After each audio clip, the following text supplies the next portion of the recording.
So here's a question for you. Why is it so incredibly hard to pass laws against something we all know is deadly? I mean, take tobacco. It's a perfect, if tragic, case study. It's this huge puzzle, right? The danger couldn't be clearer, so why did these life-saving policies so often just go up in smoke? Well, that's exactly what we're going to unpack here. Okay, let's just start with the sheer scale of this thing. 1 billion. That's the number of people projected to die from tobacco this century if we don't change things. Just let that sink in for a second. 1 billion people. That number right there tells you everything you need to know about how urgent this is. And get this, right now, today, there are 1.3 billion smokers across the globe. But here's the really crucial part. The vast majority of them, they're living in low and middle-income countries. And that's no accident. It's exactly where the tobacco industry is pouring its marketing dollars. You know, this whole epidemic, the burden is not shared equally, not even close. You can see it right here. Over 80% of premature deaths from diseases linked to tobacco, they happen in developing nations. So this isn't just some abstract health problem. No, this is a massive issue of global development and inequality. Which brings us right back to that big question we started with. The numbers are they're horrifying, the science is completely settled, so why is it so hard to fix? Well, the answer isn't in some big public debate. It's in a hidden battle, a fight that happens long before a single vote is ever cast. All right, so where does this fight even begin? Well, it starts on what is maybe the most important battlefield in all of policymaking, the battle for the agenda itself. So what is agenda setting? It's pretty much what it sounds like.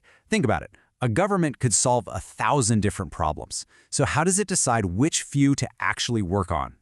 That's the agenda. And before a policy can even be debated, there's this huge, invisible fight just to get the problem onto the government's official to-do list in the first place. Yeah, think of it like this. Agenda setting is step one. It's the gatekeeper for the entire process.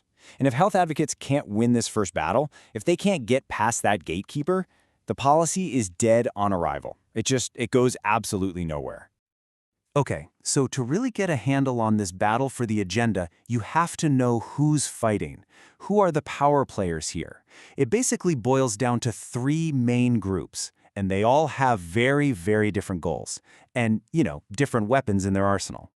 And here's a classic move from the tobacco industry's playbook.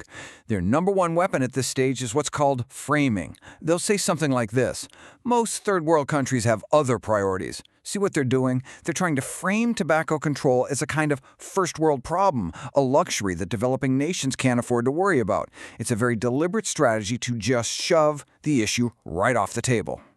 In this table here, it just lays out the whole conflict perfectly. You've got the health advocates on one side, right? Their power comes from evidence, from science. Then you've got the tobacco industry, and their power, it's all about money, lobbying, and legal muscle.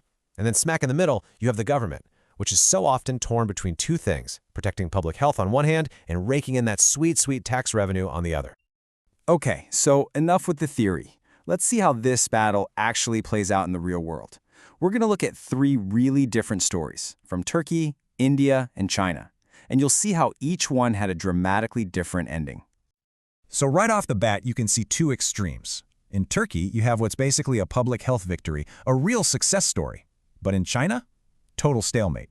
The exact same problem, but 2 wildly different outcomes. And when you dig into it, the difference really boils down to one simple thing: who holds the power.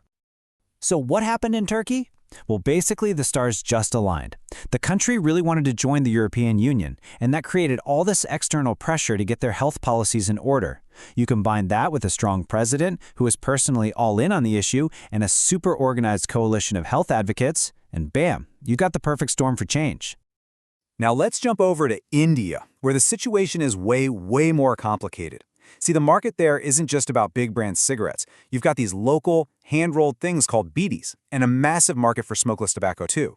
What that means is that health advocates aren't fighting one big company. They're fighting several different industries, and each one has its own deep, deep political connections. In this timeline, wow, this tells the whole story of how the industry uses its power to just drag things out. We're talking about putting graphic health warnings on cigarette packs, a pretty simple life-saving idea. India agreed to do it way back in 2004. But look what happened. Through years of lobbying, legal challenges, and all kinds of maneuvering, the industry managed to delay that simple policy from actually showing up on packs until 2009. Years of delay. And if you want a little glimpse of how they cause those delays, here you go. $2.2 million. That's the minimum amount just one major Indian tobacco company donated to political parties in about a 6-year period. This is how it works, folks. This is how influence is bought and how policies that could save lives get stuck in limbo. But in China, oh man, in China the conflict of interest is it's on a whole other level. Seriously, imagine the referee of a soccer match also being the captain and star player for one of the teams. That's literally the system in China. The government agency that's supposed to be in charge of tobacco control, it's run by the exact same people who run the giant state-owned tobacco monopoly, which happens to be the biggest cigarette company on the entire planet. And this chart right here shows you exactly why that conflict is so impossible to fix.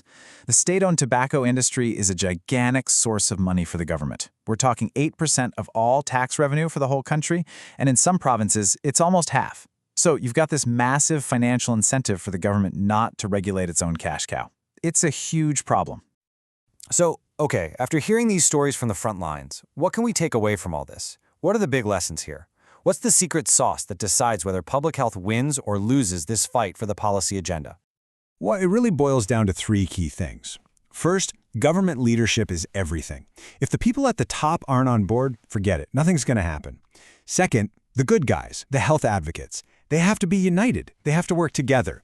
And third, you absolutely have to understand and be ready to fight back against the massive interference from the big tobacco companies. But in the end, this isn't just about tobacco. This whole dynamic, this hidden battle just to decide what problems we even get to talk about, it plays out everywhere. It's happening with climate change, with how we regulate big tech, with healthcare, with pretty much every major issue we face. So the real question for you is, now that you know what to look for, where else do you see this invisible fight for the agenda shaping the world all around you?